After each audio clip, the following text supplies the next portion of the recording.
In this presentation, I'm going to analyze the Harry Potter saga, in particular the sixth book, Harry Potter and the Half-Blood Prince, as there are many new additions and because it represents a turning point in the development of the story.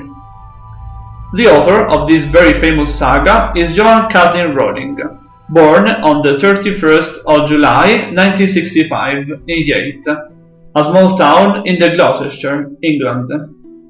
After having studied at the University of Exeter, she moved to London to work for Amnesty International.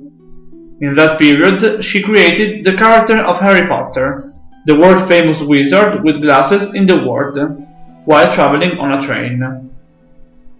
She then started writing her first novel, Harry Potter and the Philosopher's Stone. Later, she moved to Portugal to teach English, but when she came back to the United Kingdom, she fell into a state of depression. Her first novel, completed in 1997, had been turned down by several publishers before Bloomsbury, a small independent publishing house, finally decided to accept the book. Since then, Rowling has had a period of great success.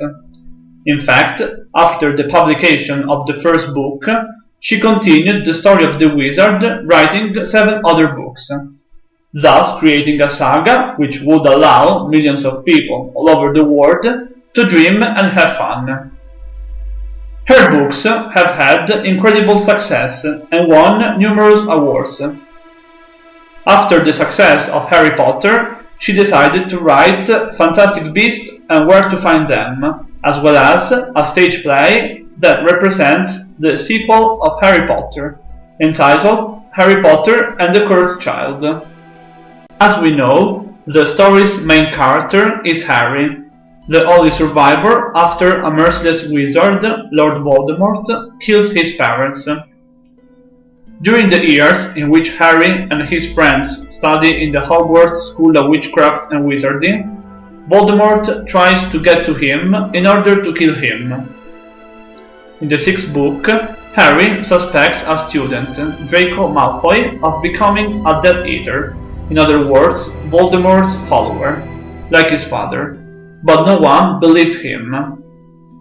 The school year begins and Harry, together with the headmaster, Dumbledore, analyze Voldemort's life through memories, in order to be ready to face him. Meanwhile, love blossoms among the students, while Harry and the headmaster find out an important detail about Voldemort's life. In his quest for immortality, he had taken some fragments of his soul and put them in some objects, called Horcruxes. In this way, he would live forever and always be protected. Meanwhile, Harry finds out that Draco Malfoy has to carry out a mission, and for this reason, he tries to discover what he has in mind.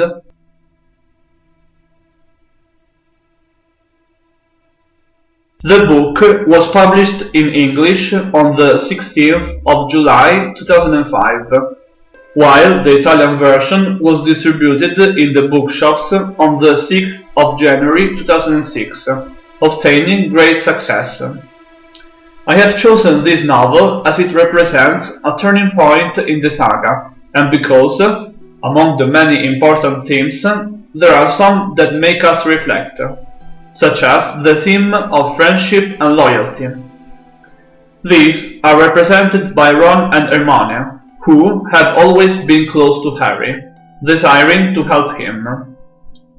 Thanks to their friendship, Harry is able to overcome the numerous obstacles set by his enemies. At the same time, he realizes that friendship is unstable and must be protected and rebuilt constantly, especially at a young age. This is important because it makes us reflect on the fact that nowadays more importance should be given to friendship. In fact, when you have a friend by your side, all the insuperable obstacles before you now seem easier to overcome.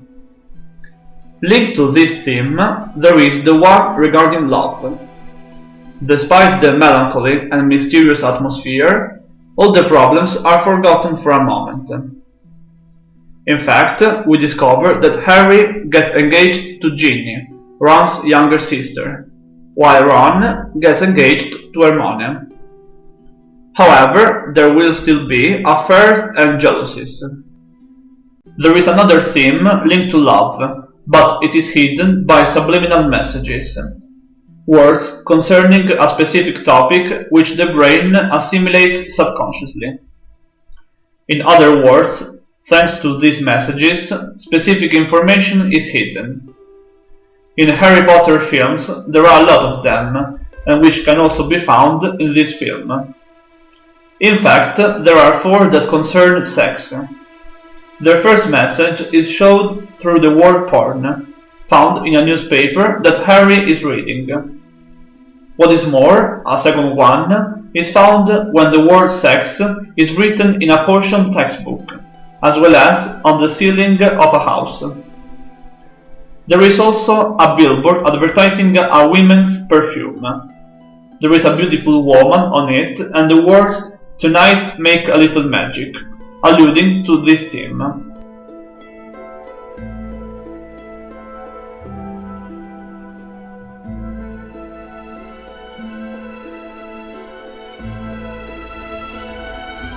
As for the dark side, as I said before, this novel sets the scene of what is to come.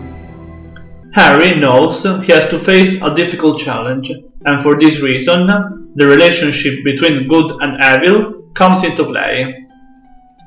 On the one hand, there is Hogwarts, Harry and his friends, while on the other, there are Voldemort and all his followers. In this novel, once again, Rowling shows that certain people believe they are better than others. In fact, there are muggles, term used for people who do not have magical powers, pure blood, another name for wizards whose families do not have or did not have muggles in their genealogical tree, and half-blood, a term for those who have at least one muggle in their family. Half-bloods believe that they are members of the upper class, and that they have to rebuff muggles. In this way, Rowling manages to help children understand the delicate theme of racism. Nessuno ha chiesto il tuo parere. Sporca mezzo sangue.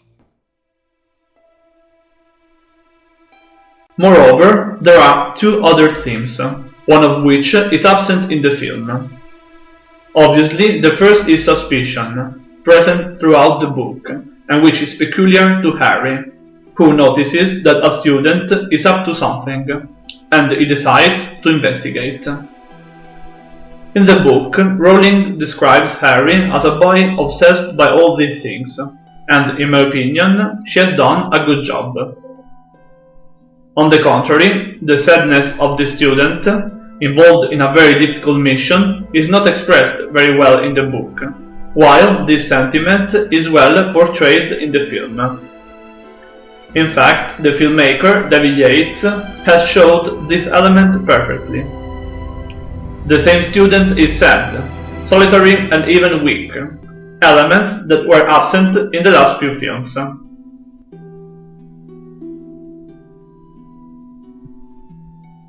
Sadness and nostalgia are expressed very well in the book. In fact, Rowling has written many pages about Sirius, Harry's beloved good father, who died a year earlier. In my opinion, this is important because, once again, it confirms that despite the death of a relative, love prevails. However, in my view, mystery is the theme that dominates the book. In fact, the whole novel is made up of numerous mysteries that are gradually unveiled while the plots unravel. These arouse curiosity, and as a consequence, the reader speculates about them. In the end, these elements are crucial to the development of the saga. They are present just like in the other books. Some are included in the film. They represent the fundamental pillars of the success of this book and of the entire narrative parable of Harry Potter.